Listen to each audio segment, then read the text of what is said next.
Good evening each and everyone. हम पढ़ रहे हैं बिजनेस स्टडीज़ में चैप्टर चल रहा था हमारा फाइनेंशियल मार्केट। फाइनेंशियल मार्केट में शुरू से अगर ओवरव्यू लें तो फाइनेंशियल मार्केट कहाँ से उत्पन्न हुआ कि सर बिजनेसमैन को चाहिए पैसा बिजनेस करने के लिए, और पैसा होता है हाउस होल्ड के पास। तो हाउस होल्ड से पैसों को एक्यूमुलेट करके बिजनेसमैन को देना, वो भी ऐसे बिजनेसमैन को जो उसको बेस्ट प्रोडक्टिव यूज़ में ले, इस पूरे प्रोसेस को बोलते हैं फाइनेंशियल इंटरमीडिएशन। और जो ऑर्गेनाइजेशन इस प्रोसेस को कंडक्ट करती है उसको बोलते हैं फाइनेंशियल इंटरमीडियरी। फाइनेंशियल इंटरमीडियरी दो तरीके की होती है, एक होता है बैंक और एक होता है फाइनेंशियल मार्केट। बैंक इकोनॉमिक्स में पढ़ेंगे, फाइनेंशियल मार्केट ही चैप्टर चल रहा है।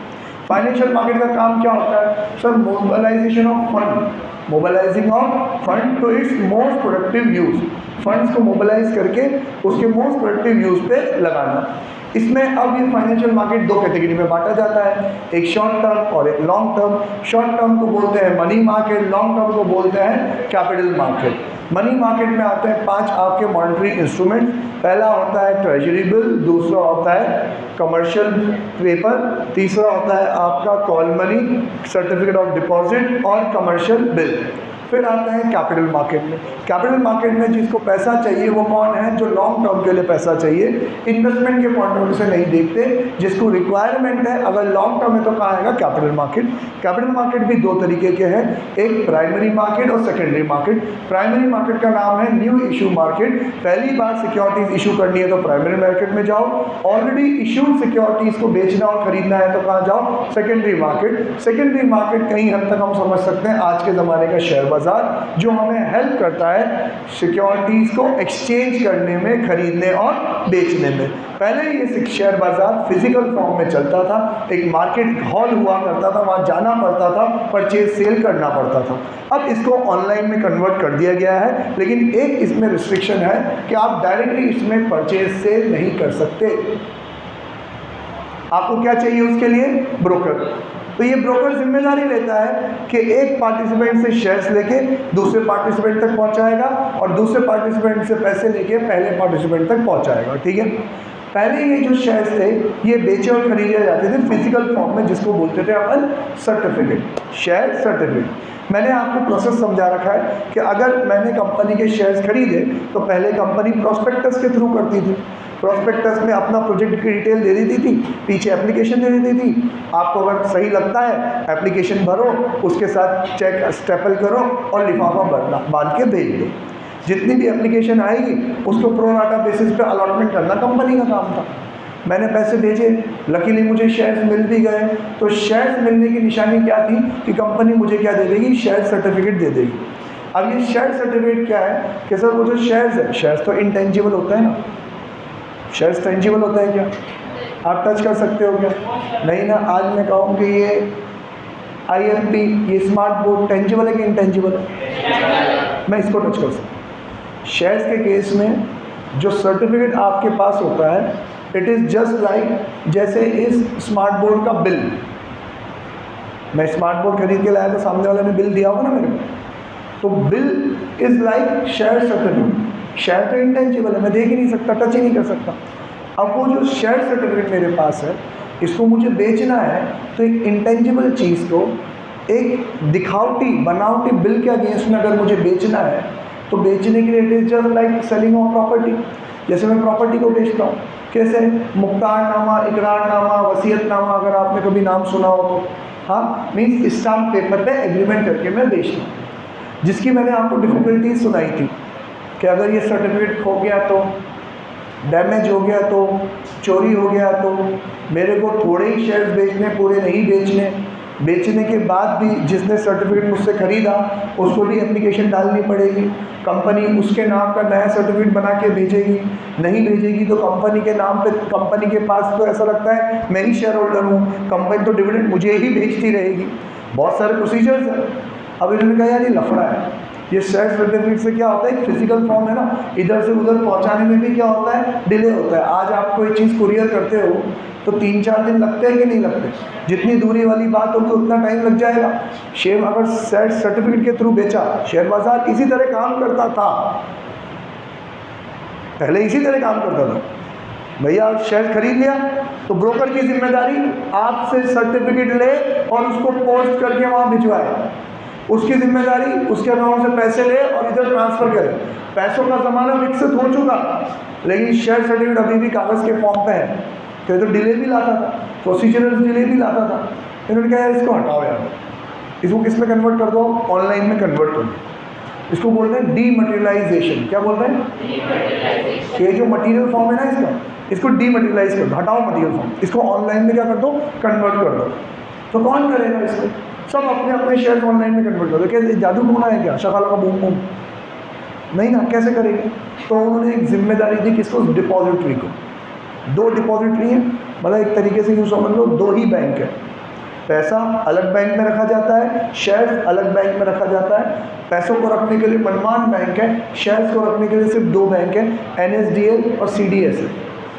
NSDL national security depository limited, CDSL central depository services limited. ठीक है, इन दोनों का काम क्या है कि अब आप इंडिविजुअली, शेयर बाजार ने साफ कह दिया कि भैया अब हम फिजिकल सर्टिफिकेट में डील नहीं करेंगे, आपको हमारे थ्रू शेयर्स बेचना खरीदना है तो डीमैट फॉर्म में ही करना पड़ेगा। डीमैट फॉर्म में ही करना पड़ेगा। तो मान लो स्नेहा तेरे दादाजी जिंदा है? नहीं। मान लो स्नेहा के दादाजी स्वर्गवास हो चुका, अब स्नेहा कह रही खूब रोली मैं दादाजी को, अब देखें दादाजी क्या छोड़ के गए हैं। तो इसने दादाजी का पूरा कमरा टटोला, उनका एक पुराना ट्रंक था वो खोला, उसमें से धूले में एक कागज़ निकला। कागज़ निकला तो देखा कागज़ में लिखा हुआ MRF लिमिटेड और लिखा हुआ है 1000 शेयर। तो इसको तो मज़े आ गया, मेरी क्लास 6 बजे तक, 6 सवा 6। क्यों?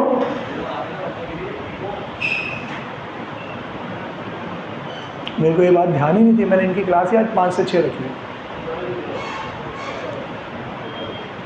तो पहले बिजनेस पढ़ाते ना।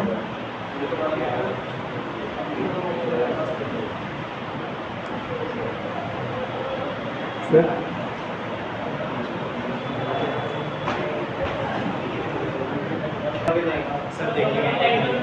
ओके,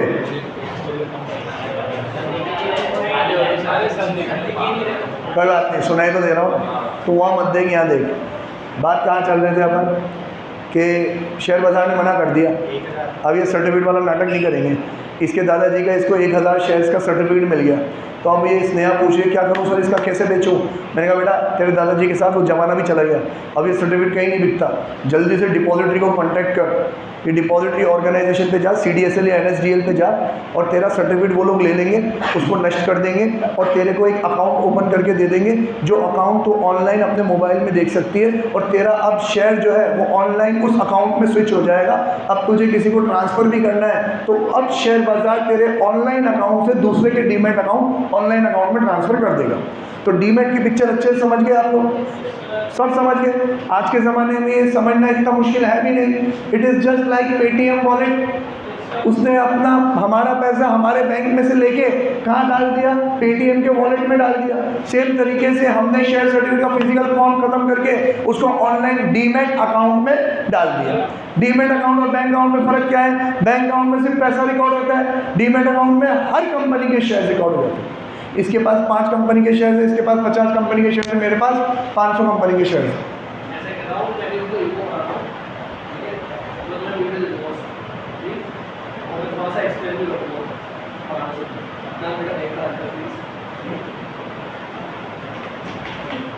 अब बोल किसकी चली?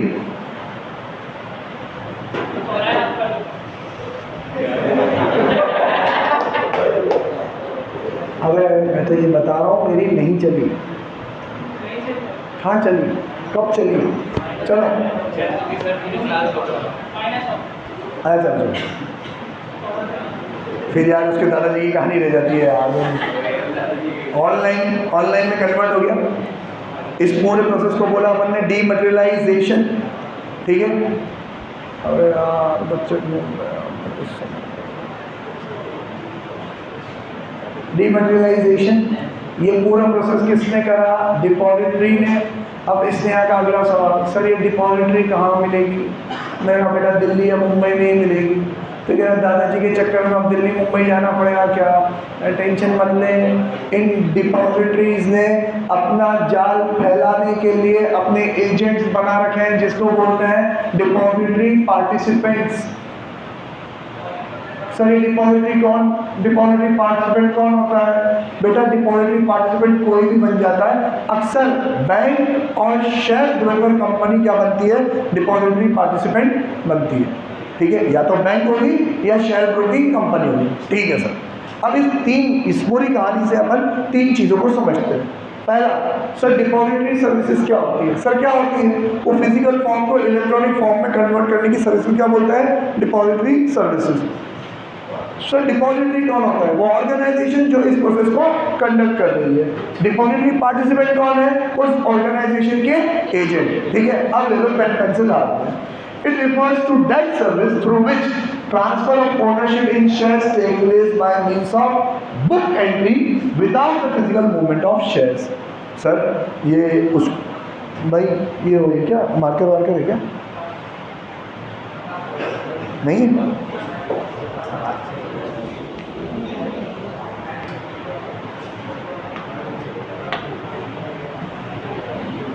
सर डिपॉजिटरी सर्विसेज मतलब वो प्रोसेस जिससे ओनरशिप अब ट्रांसफर होती है मेनली कहाँ से? बुक एंट्री से, without physical movement of shares.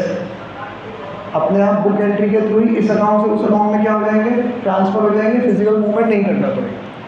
Dematerialization, usually known as DMAT, that is converting physical certificates into electronic form. क्या क्या सर्विसेज प्रोवाइड करते हैं? ये रहा 1, 2, 3, 4, 5। पहला डीमेटेरियलाइजेशन करते हैं सर। ये ऑर्गेनाइजेशन क्या करती है? आपसे सर्टिफिकेट लेती है और उसको कन्वर्ट कर देती है इलेक्ट्रॉनिक फॉर्म में। दूसरा क्या करती है? Electronic settlement of the trades in stock exchange, मतलब आप अपने घर पे बैठ के एक शेयर दूसरे फॉर्म में क्या कर सकते हो? ट्रांसफर कर सकते हो। तो इलेक्ट्रॉनिक सेटलमेंट हो गया।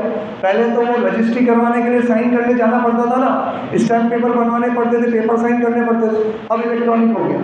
Maintain securities account balance. Maintain security account balance मतलब सर कोई एक शेयर थोड़ी है मेरे पास तो 500 अलग अलग कंपनी के शेयर हैं। किसी का 1 शेयर है, किसी का 10 शेयर है, किसी का 100 शेयर है, किसी का 1000 शेयर है। तो मुझे देखना है मेरी नेट वर्थ कितनी है, तो कौन बताएगा? ये लोग बताएंगे कि तेरे पास जिस कंपनी का 1 शेयर है उसकी मार्केट में ये प्राइस है तो ये वैल्यू होगी, जिसके 10 शेयर है उसकी मार्केट में ये प्राइस है ये वैल्यू होगी, जिसके 100 शेयर है मार्केट में ये प्राइस है ये वैल्यू। तो मेरी आज की नेट वर्थ कितनी है? कल सर अब प्राइसेस चेंज हो गए तो अब मेरी नेट वर्थ कौन है? तो ये कौन मेंटेन करता है? डिपॉजिटरी वाले मेंटेन करते हैं। ठीक है, intimates the status of securities holding from time to time, number of securities कितनी है आपके पास। Electronic transfer of securities, electronically अब क्या हो जाती है? ये ट्रांसफर भी हो जाती है। ठीक है, तो ये काम है डिपॉजिटरी सर्विसेज। ये डिपॉजिटरी सर्विसेज कौन प्रोवाइड करता है? डिपॉजिटरी प्रोवाइड करता है। कैसे, किसके थ्रू? डिपॉजिटरी पार्टिसिपेंट के through. A depository is a institution organisation which hold the securities, example shares, debenture, bonds, mutual funds, in electronic form, in which trading is done. Just like a bank keeps money in a safe custody for customers, a depository also is like a bank and keeps the securities in electronic form or in behalf of investor. मतलब ये यूँ समझो कि आप लोग अब online phone पे जीपे तो चलाते हो, हाँ ओके, और बैंक का ऐप चलाते हो ऑनलाइन? बैंक का ऐप चलाते हो? फोन पे जीपे में क्या होगा? अभी ये बैंक का एक सब्स्टिट्यूट है और थोड़ा कन्वीनियंट है। आपने अपना मोबाइल नंबर डाला, आपका अकाउंट बैंक सेलेक्ट किया, आपका जो मोबाइल नंबर उस बैंक में रजिस्टर्ड है तो अपने आप खाता आ जाता है, आप OTP डाल के उसको रजिस्टर कर लेते हो। तो अब यार ये एक मीडियम है, लेकिन पैसा तो कहाँ से ट्रांसफ़र हो रहा है? बैंक से ही ट्रांसफ़र हो रहा है। तो ये तो थर्ड पार्टी ऐप है, बैंक की खुद की भी ऐप है। उस बैंक की ऐप में जाके आप उस बैंक से अकाउंट से रिलेटेड बाकी के सारे फीचर्स क्या कर सकते हो? ऑपरेट कर सकते हो। तो बैंक की ऐप में आपको बैंक का बैलेंस दिखता है कि नहीं दिखता? आज जैसे मेरे पास कोटक में बैंक अकाउंट है, तो मैंने मेरे पास जो फिजिकल कैश था वो बैंक में जमा करा दिया। तो कोटक ने क्या करा? वो पैसा अपने वॉलेट में रखा, तिजोरी में रखा, और मुझे मेरे ऐप पे दिखाया कि नहीं दिखाया कि तुम्हारे अकाउंट में इतना पैसा है। अब वो पैसा मैं ऐप से किसी को भी ट्रांसफर कर सकता हूँ कि नहीं कर सकता हूँ? तो फिजिकल पैसे को रख के उसको ऑनलाइन में कन्वर्ट किया कि नहीं किया? सेम चीज कौन करती है? डिपॉजिटरी। उसने स्नेहा का सर्टिफिकेट लिया, अपने पास तिजोरी में रखा और स्नेहा को एक अकाउंट क्रिएट करके दे दिया, ये रहे तेरे शेयर ऑनलाइन। अब स्नेहा इस शेयर को ऑनलाइन एक अकाउंट से दूसरे अकाउंट में क्या कर सकती है? ट्रांसफर कर सकती है। सर स्नेहा पैसों की तरह शेयर भी ट्रांसफर कर सकती है क्या? नहीं, शेयर में अभी इतनी फ्रीडम नहीं है, क्योंकि शेयर ट्रांसफर आप सिर्फ शेयर बाजार के थ्रू ही कर सकते हो, बाकी और किसी के थ्रू नहीं कर सकते। समझ में आया कि नहीं? तो वहां पे आपको शेयर बाजार की जरूरत पड़ेगी। Clear? Okay. There are 2 depository institution in India, NSDL, CDSL। यहाँ लिख दो 1 MCQ, 1 मार्क का MCQ आता है इसके ऊपर। कैसे? सर इसमें हमको फुल फॉर्म पूछता है। It is the first and the largest depository in India promoted by NSE, National Stock Exchange. Second depository promoted by BSE. 2 share बाजार है, सबके अपने अपने डिपॉजिटरी है, NSE और BSE। ठीक है। एक और MCQ, लार्जेस्ट डिपॉजिटरी कौन है? NSDL। सेकेंड लार्जेस्ट कौन है? CDSL। अभी हाल फिलहाल 2 ही, और कोई बनना चाहे तो बन सकता है, परमिशन लेनी पड़ेगी। Now depository participant. Depository participant कौन होता है? सर वही वो छोटे मोटे एजेंट। आप लोग इंश्योरेंस खरीदते हो, घर में कोई तो इंश्योरेंस खरीदता होगा, इंश्योरेंस देखने इंश्योरेंस कंपनी आती है क्या? कौन आते हैं? इंश्योरेंस के एजेंट आते हैं ना। वो कंपनी के एम्प्लॉय होते हैं क्या? नहीं, एम्प्लॉय नहीं होते, उनका कुछ और काम हो सकता है, पर वो एजेंसी बेसिस पे इंश्योरेंस पॉलिसी देते हैं, तो इंश्योरेंस कंपनी को क्या देती है? कमीशन देती है। सेम तरीके से अगर आप लोग कभी इस बातों में इन्वॉल्व हुए हो घर पे, तो ये एजेंट का काम पता है क्या होता है? ये भी कंपनी की तरह अपना डेटा मेंटेन करके चलता है, और जैसे ही उस इंश्योरेंस पॉलिसी का रिन्यूअल आता है ना, तो ये 15 दिन पहले ही आपको इन्फॉर्म कर देता है कि सर आपके इंश्योरेंस प्रीमियम की डेट आने वाली है, फंड रेडी करना। सर आपने इंश्योरेंस प्रीमियम पे कर दिया क्या? सर आपने चेक बना दिया क्या? कलेक्ट करने आ जाओ क्या? तो ये इनका एजेंट है। उस कंपनी, इंश्योरेंस कंपनी की सर्विसेज आप तक बेहतर तरीके से पहुंचाने का प्रयास करता है। सेम तरीके से डिपॉजिटरी पार्टिसिपेंट, आप उनसे डायरेक्टली जुड़े हुए नहीं हो, किसके थ्रू हो? डिपॉजिटरी पार्टिसिपेंट्स के। तो आपका जो खाता मेंटेन करता है ना, वो कौन मेंटेन करता है? ये डिपॉजिटरी पार्टिसिपेंट। लेकिन आपका जो शेयर सर्टिफिकेट है वो किसने अपने पास रख लिया है? डिपॉजिटरी ने। Clear? Okay. Depository participant is an agent of the depository. He functions as mediator between, 2 चीज देखो, एक तो इशूइंग कंपनी जिस कंपनी के शेयर हैं, एंड इन्वेस्टर जिसने शेयर खरीदा है। ये इन दोनों के बीच का क्या है? मीडिएटर। लेकिन ये मीडिएटर किसके थ्रू काम करता है? Through deposit. मतलब असल में तो मीडिएटर कौन है? डिपॉजिटरी है, लेकिन उसका काम कौन कंडक्ट कर रहा है? डिपॉजिटरी पार्टिसिपेट कर रहा है। He opens the account and maintains the security account balance of the investors and conveys them status of their holding from time to time.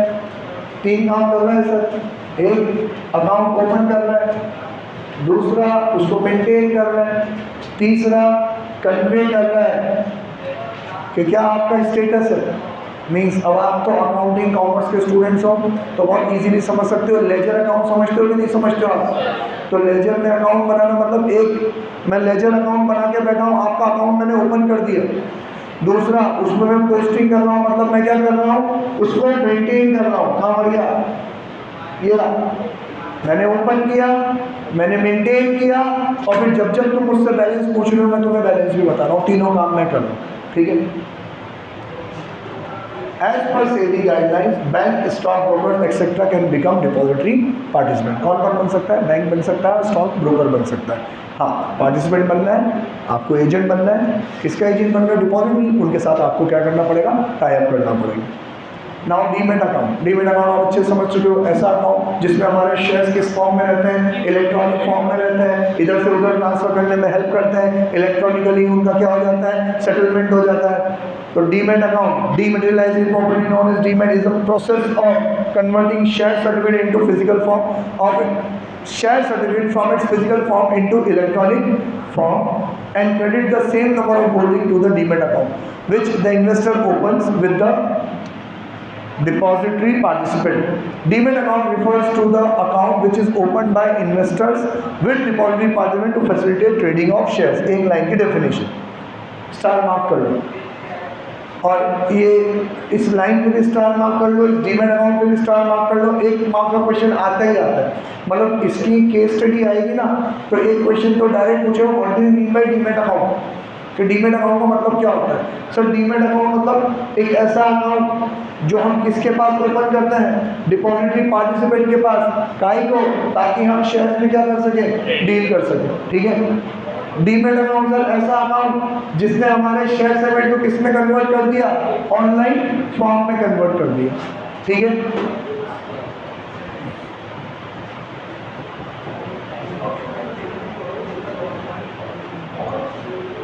Benefits of depository certificate demat account, sir ये physical form को online में हमने convert किया, क्या फायदे हुए उसमें। जो शेयर सर्टिफिकेट फिजिकल था उसको अपन ने ऑनलाइन में कन्वर्ट किया, इसके क्या फायदे हो सकते हैं। सर ढूंढना नहीं पड़ा, हमारी कॉस्ट क्या हो गई, रिड्यूस हो गई। दूसरा सर उसको सेव, चौकीदारी उसकी नहीं करनी पड़ती, अब वो और ज़्यादा क्या हो गया, सेव हो गया, पेपर का वेस्टेज कम हो गया सर, ठीक है, कैरी करना इजी हो गया। कभी भी आप ऑनलाइन अपना स्टेटस देख सकते हो, सर्टिफिकेट में तो क्या दिखेगा आपको वैल्यू, पर डीमैट अकाउंट से तो वैल्यू आपको कभी भी दिख जाएगी। देन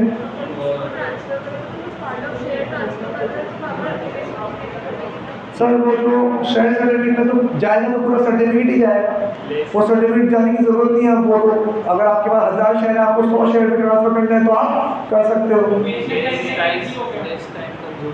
सर टाइम कंज्यूम नहीं होता, इजीली हो जाता है, और जो फिजिकल फॉर्म के डिस्ट्रॉय होने का डर है वो भी नहीं है, जो धोखाधड़ी का था इधर से उधर जाने का वो भी नहीं है। शेयर सर्टिफिकेट को स्टाम्प पेपर पे एग्रीमेंट करके बेचा जाता था, तो स्टाम्प पेपर की कॉस्ट भी आपकी नहीं लगेगी, आपकी कॉस्ट भी क्या हो गई, रिड्यूस हो जाएगी, ठीक है।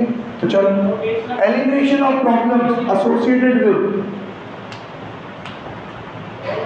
शेयर इन फिजिकल फॉर्म, कि जब शेयर ये फिजिकल फॉर्म में था तो फिजिकल फॉर्म से क्या थी, सर वो टेबल पे पड़ा था, हम चाय पी रहे थे, गलती से चाय गिरी, खत्म सर्टिफिकेट। सर घर में आग लग गई, सर्टिफिकेट भी सुहा हो गया।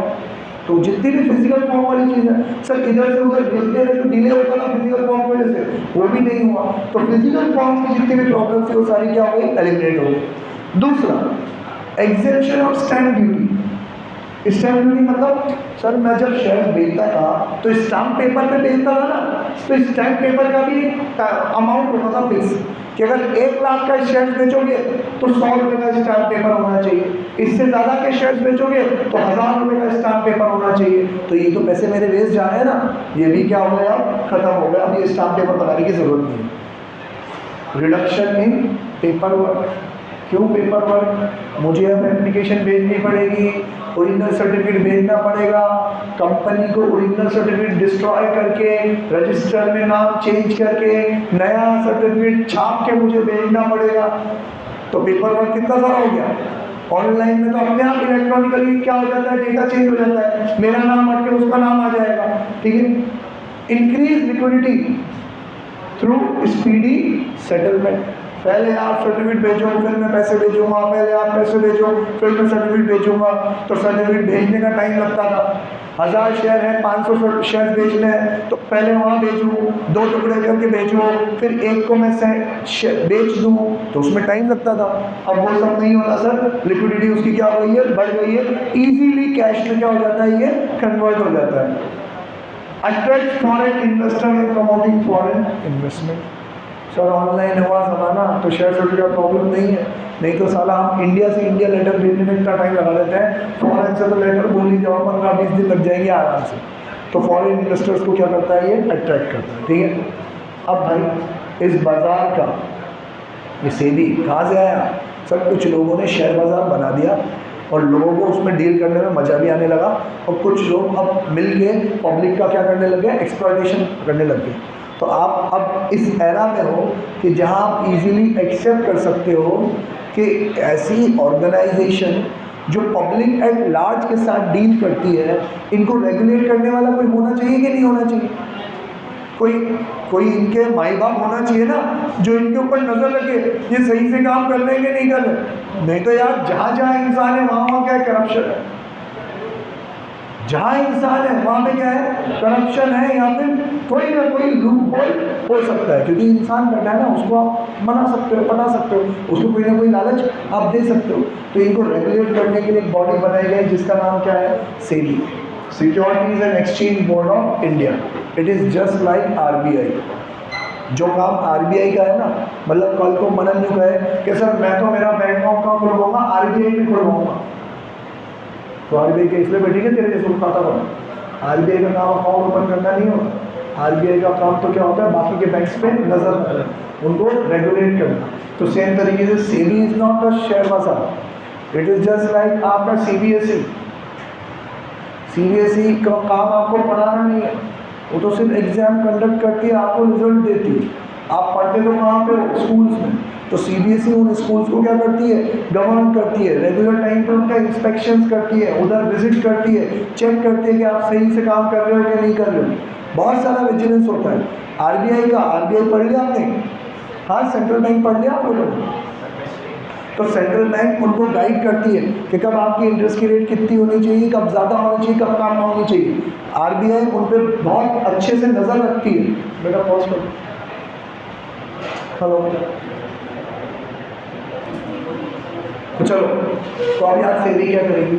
सेबी भी इन शेयर बाजार पे, इन ब्रोकर्स पे और इन डिपॉजिटरीज पे कड़ी नज़र रहेगी, क्योंकि यार हम सिर्फ पैसा इन्वेस्ट कर रहे हैं पैसा कमाने के लिए, और हम इस बड़े से जंगल के बहुत छोटे मोटे कीड़े मकोड़े हैं, हम इनको इम्पैक्ट नहीं डाल सकते, लेकिन इनका इम्पैक्ट हमारे ऊपर बहुत ज़्यादा है।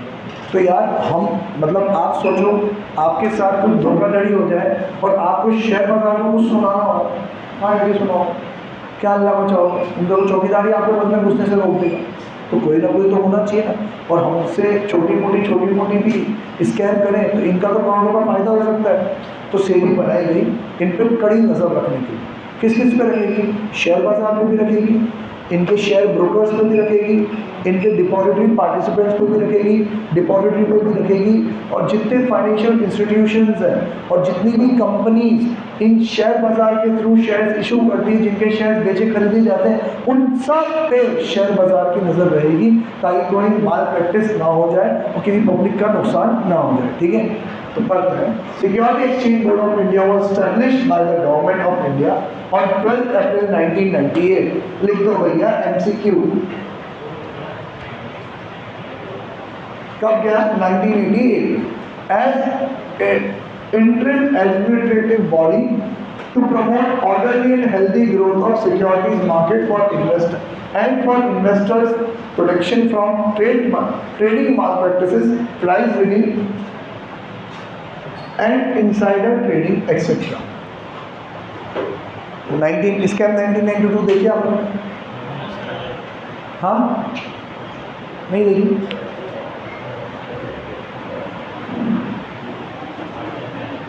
Price rigging scam 1992 price rigging वाला स्कैम बताती है। उसमें क्या करता है हर्षद मेहता का काम क्या होता है कि हर्षद मेहता एक स्टॉक ब्रोकर बन जाता है। स्टॉक ब्रोकर के, क्योंकि आपको शेयर खरीदने तो ब्रोकर के थ्रू खरीदने पड़ेंगे, तो अब आप इसके थ्रू शेयर खरीदे हो तो आप इससे सलाह मशवरा भी लेते हो कि मैं कौन सा शेयर खरीदूँ। तो ये क्या करता था, ये एक शेयर आपको सजेस्ट करता था। मान लेते ACC सीमेंट, उसका बहुत बड़ा गेम खेला था इसमें, तो ये सबको सजेस्ट करता है कि ACC सीमेंट खरीदो, तो सब इसके कहने पे ACC सीमेंट खरीद रहे थे। फिर इसने क्या करा, बड़े बड़े फाइनेंशियल इंस्टीट्यूशन से, बैंक से पैसा उधार ले लेके ACC सीमेंट खरीदता गया। अब जब किसी एक शेयर की इतनी सारी डिमांड अचानक से आने लग जाएगी तो मार्केट में क्या दिखेगा कि इस शेयर की डिमांड इंक्रीज हो रही है। डिमांड इंक्रीज हो रही है तो प्राइस भी क्या हो रही है, इंक्रीज हो रही है। तो मान लो वो शेयर 100 रुपये का था, एसीसी सीमेंट का इसने मतलब बिल्कुल ही इतिहास रख दिया था। ये शेयर 100-150 रुपये का होता था, इसने खरीद के इसको 900 रुपये का बना दिया उस जमाने में। खरीदता गया, इसको देख के डिमांड को बढ़ते देख के पब्लिक भी खरीदती गई। अब ये क्या कर रहा था, मान लो मैं हर्षद मेहता हूँ और आप लोग भी, तो मैं आपसे भी कह रहा हूँ खरीदो, और मैं भी अलग अलग बड़े बड़े फाइनेंशियल इंस्टीट्यूशन से बोल रहा हूँ कि आप भी खरीदो, लाओ मुझे पैसा दे मैं खरीदूंगा। तो मैं उनसे पैसा उधार लेता और मैं बड़ा वॉल्यूम खरीदता, फिर एक और ऑर्गेनाइजर पैसा उधार लेता, बड़ा वॉल्यूम खरीदता। तो अब हम सब ने खरीद के 100 रुपये की चीज़ को कितने पे पहुँचा दिया, 900 रुपये। अब उसमें से मेजर शेयर्स किसके पास है, मेरे पास। अब पूरी दुनिया चाले लग गई कि एसीसी का शेयर्स 100 से 900 पहुँच गया, बड़ी बढ़ गई। अब आप सब खरीदने लग गए, अब आप खरीदने लग गए तो मैंने बेचना स्टार्ट कर दिया। तो जो शेयर 100, 150, 200, 250 इतने में मैंने खरीदा था, आप लोगों ने खरीद के उसको मैंने 900 पहुँचा दिया। अब वो मैं बेचना चालू करूँ, आप खरीद रहे हो मैं बेच रहा हूँ, तो वो मैं 900 में बेच के निकल जाऊँगा। अब कोई डिमांड है नहीं, अब क्योंकि सब बेचना चाहते हैं तो फिर वापस से उसकी प्राइस क्या हो जाएगी, गिर जाएगी, वही 100-150 पे आ जाएगी। इसमें नुकसान किसका होगा, पब्लिक का, जिसने हर्षद मेहता के देखे शेयर्स खरीदते गए। अब वो 900 रुपये तक जो 900 रुपये तक साथ चले थे, उनका फायदा भी तब होगा जब वो हर्षद मेहता के साथ एग्जिट मार देंगे। हर्षद मेहता ने तो एग्जिट मार दी, धीरे डाउनफॉल आ गया। तो जब उसने एग्जिट मारी तो इसने 900 रुपये में बेचा, तो किसी ने तो खरीदा होगा। मान लो इन लोगों ने 900 रुपये में खरीद लिया, अब इसने तो 250 में खरीद के 900 में बेचा, आपने तो 900 में खरीदा और वापस से कितने का रह गया, 120 का रह गया। तो ये पब्लिक एक लार्ज के साथ एक अकेला बंदा क्या कर गया, स्कैम कर गया। इसको बोलते हैं अपन प्राइस लीकिंग। अब जब भी ऐसा होता है कि कोई एक शेयर की अचानक से डिमांड आ जाती है, तो शेयर बाजार सेबी क्या करती है, उसको पता है, सर्किट लगा देती है। ये वर्ड बोला जाता है अपर सर्किट, लोअर सर्किट। कि जब एकदम एक्सेसिव कोई, आज मान लो अचानक, इंटेंशन किसी का नहीं है, अचानक ही एक्स लिमिटेड का शेयर बहुत ज़्यादा बिकने लग गया, तो शेयर बाजार बंद होने से पहले उस पर सर्किट लगा देगी और उसका खरीदना बेचना स्टॉप कर देगी। मतलब मार्केट खोला 9:55 में, 9:30 बजे ही सरकार शेयर बाजार ने मना कर दिया, अब इस एक्स लिमिटेड का प्राइस हम मतलब इसका शेयर हम बेचेंगे और खरीदेंगे नहीं, सेबी ने रोक लगा दी है, अब वो लोग चेक करेंगे। ऐसा क्यों हो गया अभी, किसने खरीदे इन दिनों में शेयर, किसी एक ने ही खरीदे कि सबने खरीदे तो प्रॉब्लम नहीं है। एक ही बंदा अगर पैसे लगा रहा है तो फिर वो क्या है, प्राइस लीकिंग। ठीक है, नेक्स्ट है इनसाइडर ट्रेडिंग। इनसाइडर ट्रेडिंग क्या होता है, आप लोग अभी शेयर्स पढ़ रहे हो ना, तो समझना, बैलेंस शीट से समझते हैं लेकिन थोड़ा सा सिंपलेस्ट फॉर्म में। एक कंपनी स्टार्ट हुई, आप लोगों से पैसे लिए, share capital 100 rupees. Company start हुई है, आपसे पैसे लिए, कैपिटल 100 रुपीज़ है, तो असेट भी कितना होगा, 100 रुपीज़। ठीक है, अब कंपनी प्रॉफिट कमा रही है, कितना कमा रही है, इस 100 के असेट को रोटेट करके उन्होंने साल भर में 10 रुपये कमा लिए, तो 10 रुपये का क्या आ जाएगा उनके पास, रिजर्व एंड सरप्लस। अब ऐसे करते 10 साल बीत गए, 100 के ऊपर उन्होंने 100 रुपये और कमाए, उनका रिजर्व एंड सरप्लस कितना हो गया, 100 रुपये। पर आपने तो शेयर कितना खरीदा था, 100 का। अब आपके एक शेयर के बदले में कंपनी के पास कितनी की चीज़ है, 200 की है कि नहीं है ना। मतलब कहीं ना कहीं कंपनी अच्छा परफॉर्म कर रही है, तो मार्केट में आपकी शेयर की प्राइस भी कितनी हो गई होगी, 200 हो गई। क्लियर। अब क्या लिखता है यार, ये कंपनी का तो शेयर 200 रुपये का है, 100 की फेस वैल्यू वाला शेयर कितने का है, 200 रुपये का, क्योंकि उसके रिजर्व एंड सरप्लस कितने हैं, 100। अब ये रिजर्व एंड सरप्लस आप ज़्यादा रख नहीं सकते, क्योंकि नज़र लगती है, आप निगाह में आते हो, और इस कंपनी के पास तो इतना रिजर्व एंड सरप्लस है, इस लाइन में इतना बिजनेस है, इतना प्रॉफिट है, चलो अपन भी यही बिजनेस करते हैं, चलो अपन भी यही प्रॉफिट करते हैं। तो कंपनी क्या करती है, बोनस इशू कर देती है। बोनस इशू कर देती है मतलब जिसके पास एक शेयर है उसको एक शेयर और क्या दे देंगे, अपन फ्री में देंगे। तो अब जैसे ही मार्केट में बोनस शेयर्स की बात आएगी तो प्राइस बढ़ेगी कि कम होगी, बढ़ेगी ना, क्योंकि अब एक के बदले में 2 शेयर होने वाला है। और आपको फिनोमेना बताऊं, असल में तो असेट उतने ही होने वाले हैं, असेट थोड़ी बढ़ रहा है, असेट तो उतने ही होने वाले हैं। तो रियलिटी में क्या होगा कि जहां आपके एक शेयर की प्राइस 200 रुपये थी, बोनस इशू होने के बाद आपके पास 2 शेयर हो गए, लेकिन प्राइस तो 200 रुपये ही रहेगी। समझे कि नहीं समझे? वापस बोलो, मुश्किल है। 100 रुपये दिए तुमने, शेयर आए 100 रुपये, पैसा आया 100, उसने कमा के 100 के 200 कर लिए, तो आपका 100 रुपये का शेयर कितने का हो गया? 200 का हो गया ना।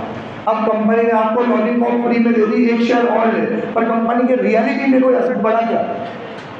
खबरों की वजह से मार्केट फ्लक्चुएट हो सकता है, लेकिन परमानेंट नहीं हो सकता। असेट बढ़ा क्या उसमें? नहीं, असेट तो 200 ही है, और आपके पास जहाँ पहले एक शेयर था, अब कितने हैं? 2।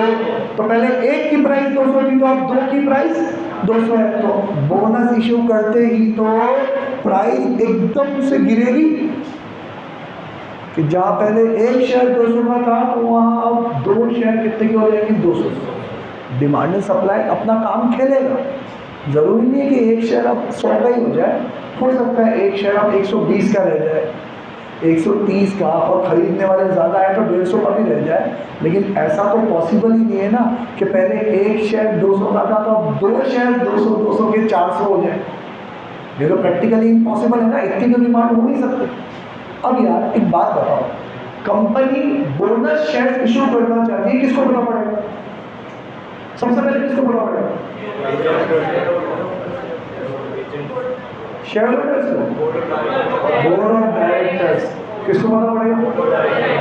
और मैं हूँ एक बोर्ड ऑफ डायरेक्टर, मेरे को पता पड़ेगा ना, ये लोग तो बोनस इशू करने वाले, और जैसे ही बोनस का अनाउंसमेंट होगा तो ये तो खुशखबरी है, प्राइस बढ़ेगी, प्राइस बढ़ेगी। अभी किसी को पता नहीं, तो अभी प्राइस क्या है? कम है। तो एक काम करो, मैंने मेरे सारे दोस्तों को फोन लगा दिया, तुम्हारा घर मकान बेच के जितना ही पैसा इकट्ठा हो सके सब इकट्ठा कर लो और ये शेयर खरीद लो, क्योंकि हमारी कंपनी अगले हफ्ते अनाउंस करने वाली है कि वो बोनस शेयर शुरू करेंगे और प्राइस शूट अप करेगी एकदम से।